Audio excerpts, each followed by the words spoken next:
Salut les randonneurs et bienvenue dans cette nouvelle vidéo. Aujourd'hui, on va parler d'un sujet très important pour la randonnée en montagne, c'est bien évidemment la météo. Dans cette vidéo, je vais vous présenter l'application que j'utilise pour planifier toutes mes sorties en montagne et vous verrez, elle est vraiment très puissante. Cette application, c'est Meteo Blue. Alors, je ne suis pas sponsorisé par cette application malheureusement, mais en tout cas, je la trouve vraiment super. Elle est gratuite et elle a quasiment toutes les fonctionnalités qu'on pourrait attendre d'une application. Et en plus de ça, on la retrouve à la fois sur l'ordinateur et sur votre smartphone. Donc avec ça, vous pouvez vraiment l'emporter partout et bien planifier vos itinéraires en fonction de la météo. Donc sans parler plus longtemps, on va commencer à présenter cette application. Je vais séparer cette vidéo en deux parties. La première, ce sera l'application sur le PC, car ce sera plus facile à vous la présenter étant donné le design des vidéos YouTube en 16 neuvième. Et ensuite, je vais quand même vous présenter l'application directement depuis mon smartphone. J'espère que ça restera lisible, mais au moins comme ça, vous pourrez voir les différentes fonctionnalités qu'on va y retrouver. Alors, nous voilà dans l'interface de Meteo Blue. Donc pour ça, vous vous rendrez simplement sur le site meteoblue.com. Donc, je vais vous présenter l'interface principale et ensuite, on verra un petit peu à gauche les différents menus avec les différentes options. Et vous verrez, il y a des outils qui sont assez puissants pour vous aider à planifier votre sortie ou votre prochaine randonnée. Donc, tout d'abord, ici, vous avez l'outil Recherche. Donc, ce qui est intéressant avec cet outil, c'est que vous pouvez noter autant bien des localités que des sommets de montagne, contrairement à certaines applications où vous pouvez uniquement mettre les localités. Et bien évidemment, la météo au sommet de la montagne par rapport à la localité qui est à la base de la montagne n'est pas du tout la même. Donc ça, c'est vraiment un outil très puissant. Par exemple, ici, j'ai recherché le Cervin, le Matterhorn que tout le monde connaît. Mais un outil qui est également puissant, c'est ici la petite carte. Et vous pouvez vous déplacer normalement où vous voulez. Et vous dites, tiens, moi je vais aller dans la région du lac Noir et j'aimerais aller ici. Et lui, il va vous prendre automatiquement la météo qui est juste à côté. Et sur l'application mobile, vous verrez plus tard, c'est encore mieux fait. Donc là, on va retourner, par exemple, voilà, sur cette montagne-là. Donc l'interface, elle se présente de cette manière-là. Ici, vous avez les options. Vous pouvez choisir les précipitations en millimètres, en kilomètres/heure, en degrés, choisir votre langue. Et vous pouvez également avoir accès à un compte pour avoir à disposition les nouvelles fonctionnalités qui sont payantes. Vous avez ici la météo actuelle sur le lieu que vous avez choisi, donc ici à Hormatli. Vous avez quelques informations sur la localisation que vous avez choisie. Et ce qui est très intéressant de voir, c'est aussi son altitude, car quand on planifie les randonnées, la météo, l'altitude, c'est toujours un point important. Sinon ici, vous avez le tableau principal pour la météo. C'est celui-là qu'on va regarder le plus. Donc vous avez la météo pour les 7 prochains jours, avec chaque fois le jour et la date. Ensuite, vous aurez chaque fois une petite bulle qui vous donnera un aperçu de la météo pour la journée et pour la nuit. Et si vous laissez la souris dessus, vous aurez même un petit texte explicatif. Ensuite de ça, vous aurez la température maximum de la journée, la température minimum. Et ici, la direction du vent avec la vitesse du vent qu'on aura durant cette journée.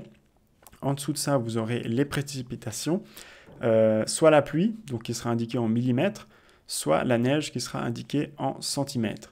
Et ensuite, juste en dessous, ça c'est une des métriques que j'utilise le plus, c'est le nombre d'heures d'ensoleillement dans la journée.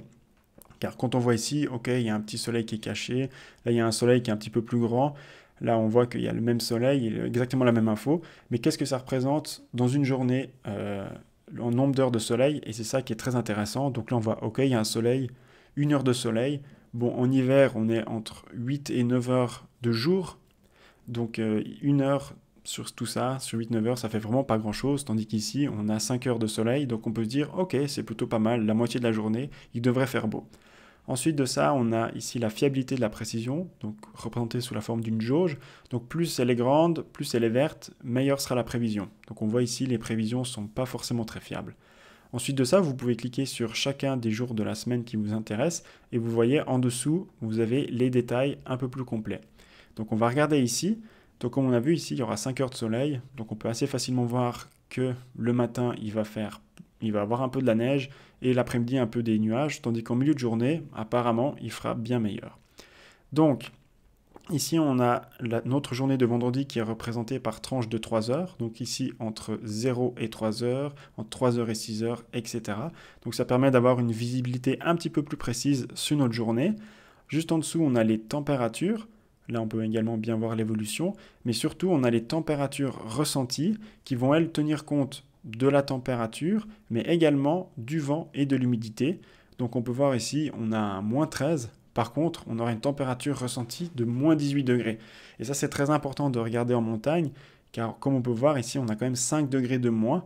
Et ça, c'est pas négligeable quand il faut prévoir de prendre les bons vêtements pour se protéger. Ensuite de ça, on a la direction du vent, représentée ici avec cette petite flèche, mais également écrit ici, par exemple en sud-sud-ouest. Donc là, vous pouvez voir l'évolution, la vitesse du vent avec une fourchette. Et ici, juste en dessous, vous aurez les précipitations. On va peut-être prendre un endroit où c'est un peu plus parlant. Voilà. Donc ici, on a les précipitations écrites en millimètres, même si c'est de la neige ici. Donc on a moins qu'un millimètre, 3 mm, 4 mm. Donc on voit qu'ici, c'est un peu plus important. Et juste en dessous, on a la probabilité des précipitations, donc qui correspond également à la couleur en fait, du cadre ici. Donc on a une probabilité très faible de précipitation, on aura une couleur blanche. Et plus la probabilité est élevée, plus le fond deviendra bleu. Donc ici, on voit ce bleu-là, c'est le maximum. Et puis en fait, ce qu'on voit ici, les barres bleues, c'est simplement la quantité de précipitation. Donc on voit ici, il n'y a pas de précipitation. Par contre, vu les modèles météorologiques, il y a quand même une forte probabilité qu'il y ait de la précipitation à ce moment-là. Car comme vous le savez, la météo évolue, elle change. C'est difficile d'être précis au mètre près, si on peut dire. Donc ici, ils nous disent attention, il y a quand même une forte probabilité de précipitation car vous en aurez déjà avant et après. Et ici, on a le rain spot qui est très intéressant. Donc ça, au centre, c'est en fait la localité que vous aurez mis ici en haut dans votre recherche. Et vous avez un cercle de 15 km. Et comme ça, vous pouvez voir la précipitation ou les précipitations qu'il y a autour de votre localisation. Donc là, c'est peut-être pas très parlant parce que c'est partout la même chose. Mais là, on voit que au nord-ouest de notre localisation, il ne devrait pas avoir de précipitations. Par contre, en bas, un peu plus. Mais ça peut aussi arriver des fois qu'on n'ait pas de précipitations sur notre spot, voilà, mais qu'il y en ait autour. Donc on peut se dire, attention, ça peut facilement déborder chez nous, étant donné que tout n'est pas complètement précis. Ensuite de ça, on retrouve les informations qu'on avait en haut simplifiées sous la forme de texte. Je dois l'avouer que je ne le lis jamais. Et ici, on a les informations par rapport au lever et coucher de soleil, et pareil pour la Lune. On peut même voir ici un dessin de la Lune, comme ça vous savez à quoi vous attendre. Attention au lever et coucher de soleil, ça peut un peu varier par rapport à l'horaire qui est décrit ici, car quand vous êtes en montagne, vous êtes des fois un petit peu plus haut, ou des fois vous êtes caché par une autre montagne, donc ces chiffres peuvent un peu évoluer selon votre emplacement. Ensuite ici, on a quelques avertissements par rapport au vent. Moi j'avoue, enfin au vent ou à d'autres phénomènes, moi je dois avouer que je ne les regarde pas trop. En général, dans le graphique ici, je trouve que c'est assez parlant. On a vu qu'il y a même des couleurs. Plus c'est froid, plus c'est bleu. Plus c'est chaud, plus ce sera rouge. Et pareil pour le vent ici, dès qu'on dépasse certaines limites de vent, il nous les affiche en couleur. Et là, je crois que c'est assez compréhensible. Quand on voit du rouge et 101 km/h de vent, on se dit, c'est peut-être pas le moment de sortir de chez nous. Donc on continue un peu plus bas. Ici, on a une carte des vents, mais ça, on y reviendra plus tard dans d'autres onglets. Pareil pour le radar. Et là, ce qui devient aussi intéressant, c'est ce météogramme. Donc c'est un peu un résumé des tableaux qu'on avait en haut, mais sous une forme un petit peu plus graphique. Donc ici, on va tout de suite voir l'évolution de la température tout au long de la semaine.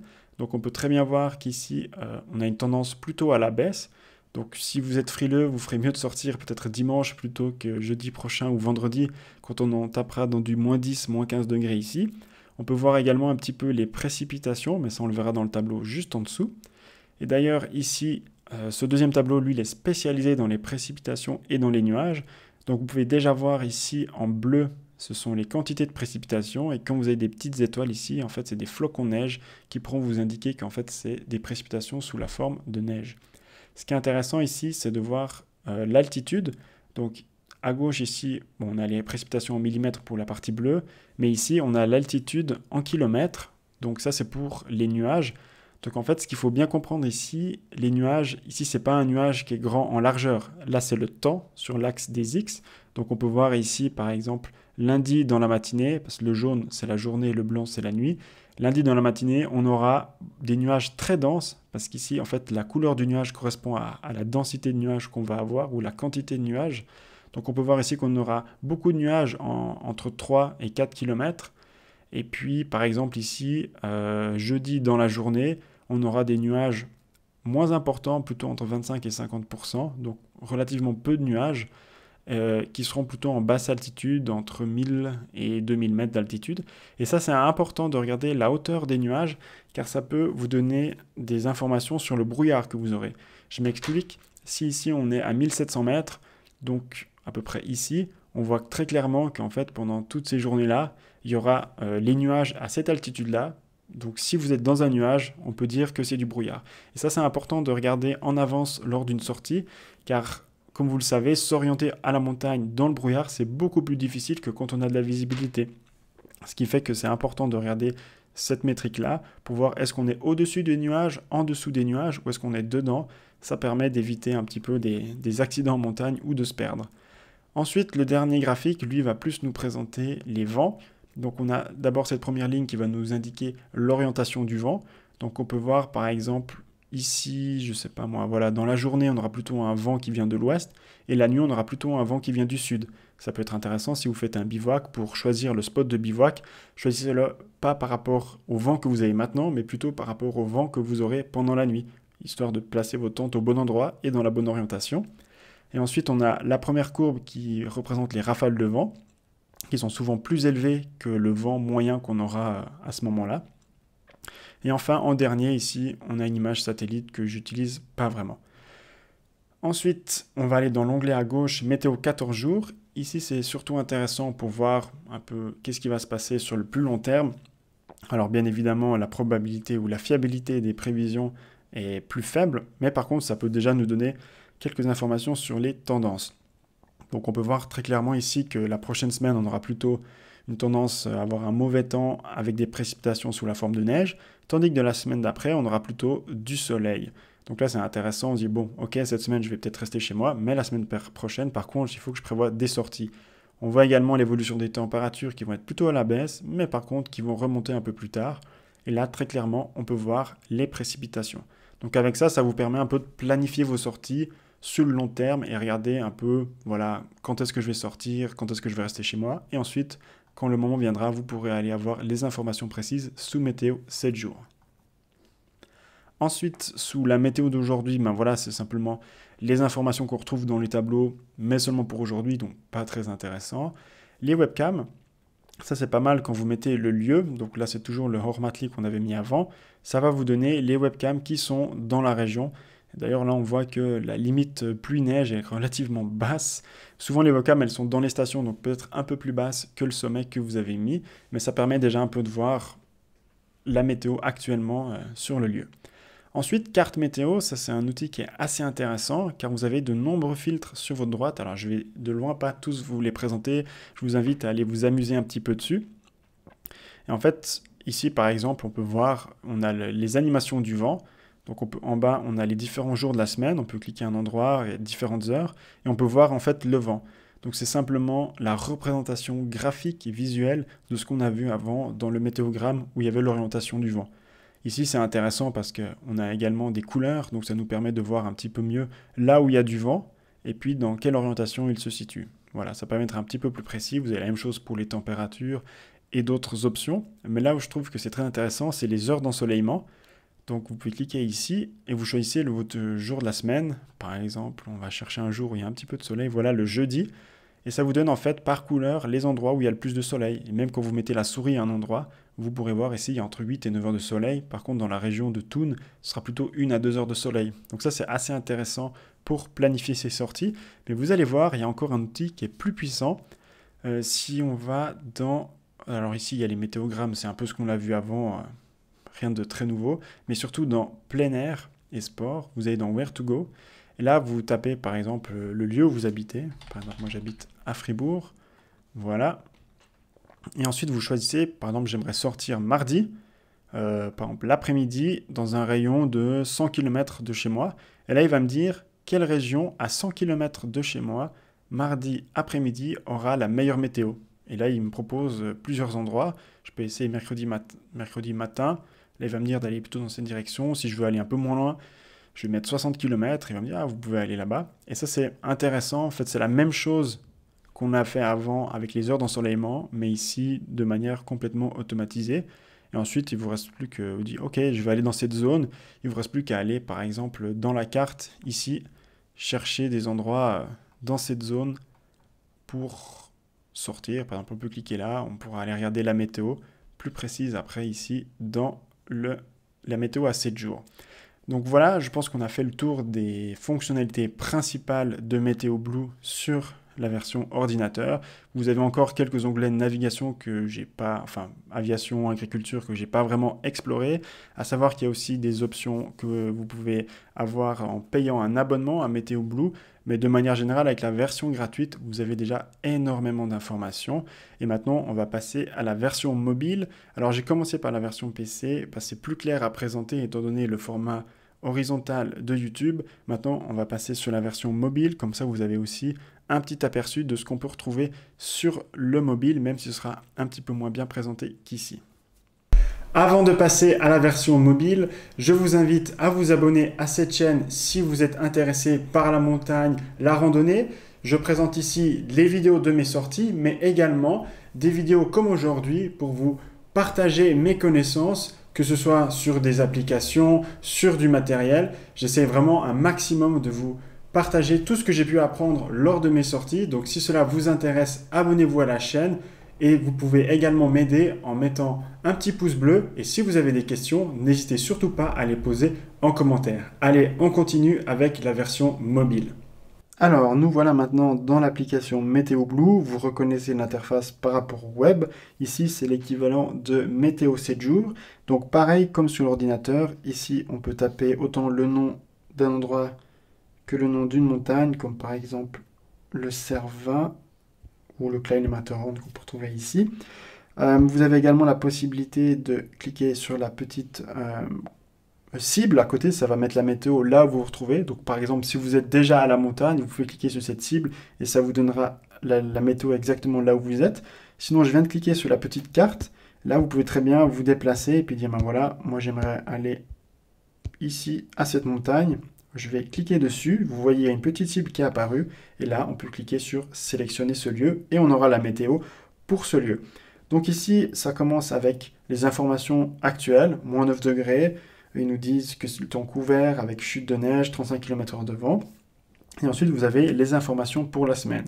Donc pour ceux qui n'ont pas regardé pour la version PC, je vais vous refaire un petit résumé. Donc on a sur la gauche ici les différentes dates, ici on nous donne un petit peu d'informations pour la journée, voilà, est-ce qu'il y a plutôt des nuages, plutôt de la neige, etc. Et vous avez ici de ce côté les températures minimum en bas et maximum en haut. Et la jauge ici à droite, c'est le niveau de fiabilité de la prévision. Et là où c'est aussi très intéressant, c'est la partie à droite ici avec les précipitations, ici représentées sous la forme de neige actuellement, avec les heures de soleil. Ça c'est très intéressant pour savoir dans une journée qui fait 9 heures en hiver, si on n'a qu'une heure de soleil, ben on sait que c'est pas grand-chose. Par exemple, ici, le vendredi, en bas, on a 6 heures de soleil, donc on voit que c'est quand même plus intéressant de sortir à ce moment-là. Et ensuite de ça, on a le vent, la direction du vent avec sa vitesse. Et ici, il nous met même une petite couleur. Dès que je crois qu'on est au-dessus des 60 km/h, il va nous mettre la vitesse en jaune-orange pour dire attention. Et ça peut même aller jusqu'au rouge quand on a vraiment des vitesses qui peuvent être dangereuses en montagne. Ensuite, si on clique sur la journée de dimanche, par exemple, on a des informations plus précises. Donc tout d'abord avec l'heure du lever de soleil et coucher de soleil, qui peut varier en fonction de là où vous êtes en montagne. La même chose avec la lune. Et puis ici, l'indice UV ou alors la pression et l'humidité, si je ne dis pas de bêtises. Ensuite, si on descend un petit peu, on a sur notre gauche la temporalité dans la journée. Sachant que si vous allez tout en haut à droite de l'écran, ici vous avez une petite horloge, vous pouvez cliquer dessus et ça va afficher non pas par tranche de 3 heures, mais par tranche d'1 heure. Si vous voulez être plus précis, c'est pas mal. Par contre, c'est un peu plus compliqué pour avoir un rapide coup d'œil. Du coup, des fois, mettre en tranche de 3 heures, ça vous permet d'avoir ici sur l'écran en fait la visibilité de toute votre journée. Et c'est des fois plus intéressant ou plus facile d'analyser la météo sous cette forme-là. Moi, personnellement, je fais en général ça. Sauf si je sais qu'il y aura des passages un petit peu plus difficiles, j'essaye de regarder durant ma randonnée, j'essaie de regarder la météo un peu plus précisément. Donc là, on retrouve les mêmes informations, hein, sur la gauche, les températures, ensuite un petit peu les prévisions, le vent, la pluie, et puis les températures.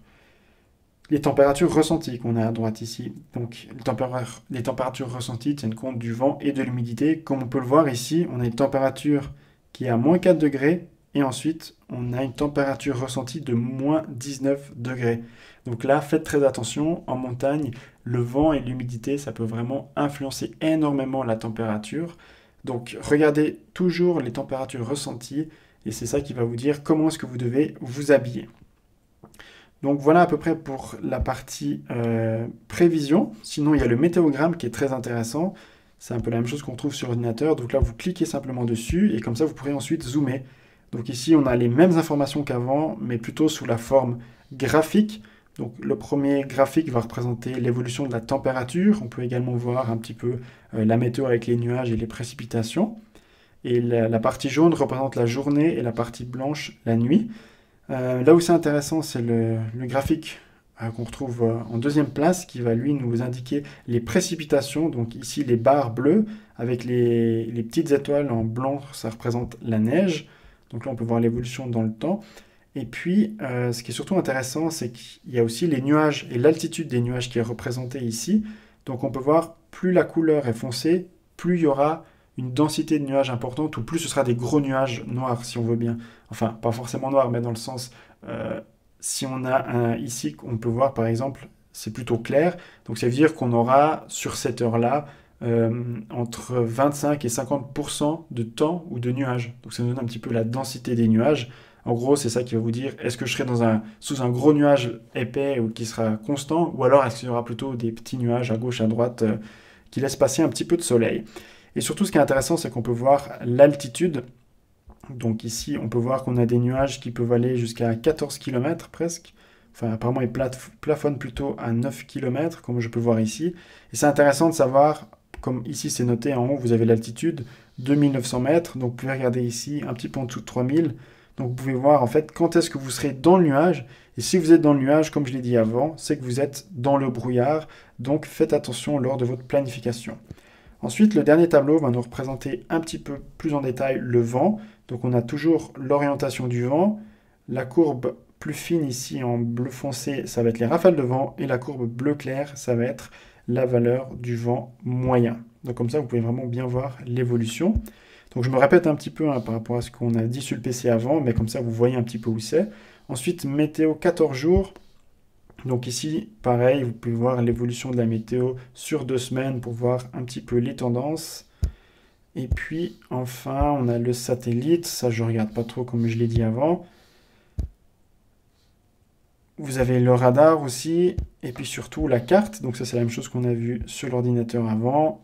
Vous avez en bas à droite, regardez ici les 3 traits. Vous cliquez dessus et vous avez les différents filtres, comme ce qu'on avait vu la dernière fois, heure d'ensoleillement, pour regarder où est-ce qu'on a le plus de soleil.